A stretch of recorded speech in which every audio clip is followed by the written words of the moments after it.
Okay, good day everyone. For my report, I'll be discussing the application and integration of social marketing and social mobilization concepts and principles, especially in the lens of a development communicator. So my name is Kennedy Jetajobe and I'm happy to present my report to everyone. So we're not just making so-called messages, but actually we're planning as development communicators to lead a meaningful and sustained change for the communities and individuals that we affiliate of. The key idea I want to start with is this. Communication works best when it is planned like a program, not just like a last-minute poster na ginagawa mo tuwing cram. That's why we use a logical framework, particularly those particular models that I will be discussing on sooner or later. Okay? So let's start the first slide, okay? Okay. Social marketing versus social mobilization. First, social marketing is basically applying marketing thinking to social change. Instead of selling a product for profit or money, you're promoting a behavior that improves the health or development outcomes of a certain community or people. The point is to make the new behavior feel more beneficial, more doable, and more attractive than the old behavior. Thus, this idea has been foundational since the early work of Kotler and Zeltman 1971. Meanwhile, when we talk about social mobilization, it is more about activating people and systems like community leaders, local organizations, volunteer schools, and the media. So there's collective effort behind the change. In practice, mobilization supports people socially and structurally, not just psychologically. And according to the World Health Organization, it frames communication and social mobilization as an important public health function that strengthens public response through coordination, trust building, and community engagement. So, to sum this all up, social marketing builds demand and motivation, social mobilization builds support and enabling environment, and together they make behavior and change both possible and sustainable. Okay? Now, we'll move on to the next one. So, why do we need to tackle it? So, now since our focus is more about development and as a development communicator, it's important to say this communication is not just persuasion, but it's also about dialogue, participation, and empowerment. Because the community isn't treated only as a target audience for the sake of papers. They're also partners who help define problems, to provide solutions, and sustain action. Because according to Nora Cabral, development communication framing emphasizes communication as a tool for development, one that connects people, knowledge, and action in ways that respect context and participation. So I'll just give you an example. So if we're doing a campaign on nutrition or sanitation, developing communication pushes us to ask the following questions.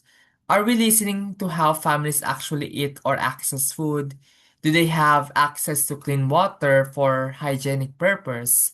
Or who influences decisions in the household, like the mothers, fathers, grandparents, community leaders? This lens helps prevent a common failure, promoting a behavior that sounds good in theory but is necessary in daily life. Okay? Okay. So in order for us to be guided when it comes to social mobilization, we now move on to the P process. So when we talk about the P process, it is often described as a sequence that begins with understanding the situation and ends with evaluation and replanning. Many public health and development communication teams or partners use it because it's structured and flexible. A widely used version is what we call the new P process described in USAID supported strategic communication guidance from the Health Communication Partnership 2003. And the approach is simply we listen first, which is the analysis stage. We create and test what we'll deliver. We design based on evidence. We implement and monitor quality. We evaluate change and we plan for continuity so gains don't disappear after the campaign ends. So the P process protects us from doing random activities that are not beneficial in the development communication process. It is a structured way for us to provide logic, sequencing, and accountability in everything that we do as an agent of change. So now we move on to the next part, which is the step one of the P process, which is analysis. So when we talk about analysis, it is the main mindset na don't assume but rather investigate. We analyze the audience, the environment, and the ecosystem. Thus, it includes listening to potential audiences, checking existing programs and policies, and identifying resources and constraints. Because a development communication way is to express this. Analysis is where participation begins. So, according to the FAO, Rural Development Communication Guidance, it highlights that communication planning should be grounded in local realities and participatory approaches because development efforts are more effective when people are involved in diagnosing the problem that are occurring in the society or in the local community and shaping responses. So, a real life example for this is focus group discussions among barangay communities and members, interviews with frontline workers from the barangay health workers, and also the barrier analysis with what prevents change, money access, norms, fear, misinformation. So, overall, analysis is not just about gathering data, it's gathering insight that will shape everything we do next. The objectives, our mission, the messages, channels, and even our mobilization partners. Okay, partners. Now we move on to strategic design. So after analysis, we make the major decisions. This is where integration becomes concrete. We combine social marketing logic like segmentation and value exchange with social mobilization logic like partnerships and community action. A field-guided approach to building communication strategies emphasizes that strategic design involves clarifying objectives, selecting audiences, positioning the desired behavior, and choosing channels and planning interpersonal communication, thus building an action plan and designing an evaluation. So instead of saying we will educate the public, the lens of a strategic design pushes us to ask which segment is a priority and what barrier is the most important to address or what is a problem that is necessary to be addressed. Okay? Now, we move on to writing clear communication objectives because it is considered as a core skill for us.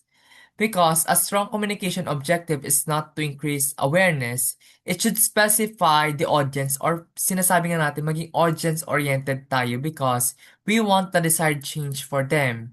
The time frame, the setting, and how success will be measured.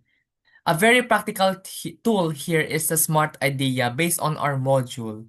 Objectives should be specific and time-bound among other qualities. Thus, the SMART concept is widely linked to Doran's early explanation of goal setting na use an action verb, specify who are the primary audiences, clarify what change, knowledge and attitude skills, behavior and norm, and add when and where, and add how to measure baseline target with a clear indicator. Okay? So according to O'Sullivan 2003, he emphasizes that objectives should connect logically with strategy and evaluation. So you're not just writing nice sentences, but you're writing targets that guide implementation and measurement. Okay, now we move on to the third step, which is message and material development, practicing production. Now, once objectives and strategies are clear, step 3 is designing the message and materials, and this is where many projects either succeed or fail. Because the key practice here is pre-testing which is testing messages, concepts, and materials with real audience, members, and gatekeepers before the full production. This step helps us to catch misunderstandings, offensive framing, and unrealistic recommendations or messages that don't feel even irrelevant in the community. This emphasis on message development and pretesting is central in health communication projects planning and approaches as cited by Pietro et al. 1997. So, in a developing communication lens, I would like to stress that pretesting is also a respect issue because it's how we avoid talking at communities and instead communicate in ways that fit in their language, culture, and what is happening in their community itself or what we call daily realities. So a few practical examples of what we might pretest, it's a poster on dengue prevention, a short FB video about immunization, a counseling script for BHW home visits, and a school activity kit on hygiene. And we always ask kung epektibo ba 'to sa mga tao or target audiences natin or kapani-paniwala nga ba yung mga sinasabi natin or does it motivate them to be a part of what we call change or is the call to action clear for them? Because we need to highlight that our audience must understood what we want to say to them. Okay. Step 4 is management, implementation, and monitoring. This is where we move from planning to action. Step 4 involves mobilizing organizations, creating a support implementation environment, executing the action plan, and monitoring dissemination and reception. The important reminder for this, it's not about launching the campaign. It's managing partners, training implementers, supporting volunteers, and tracking whether activities are delivered in what we call high quality or it is attainable for them. So a very concrete example for this, it's the practice of UNICEF, wherein community mobilization volunteers in local communities supported community engagement and communication in difficult conditions by doing outreach, strengthening trust, and creating feedback channels. And even though the context is humanitarian, this lesson applies to development work because mobilization needs structure, training, supervision, and monitoring. That's also why, according to the World Health Organization, it highlights that communication and mobilization are system functions, not one-time messaging or a short-term process, but we need to what we have a support response coordination and public engagement. And lastly, it's what we call impact evaluation and planning for continuity.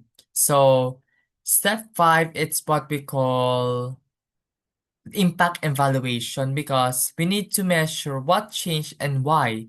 Because as a development communicator, evaluation is also a learning cycle that improves future work and strengthens accountability to communities. Then we plan for continuity after that because how do we embed the program into local systems like schools, clinics, and barangay governance if we do not know how effective the response of the target audiences is? So when we evaluate, we need to assess if what we do is what we call successful for the community. So, okay.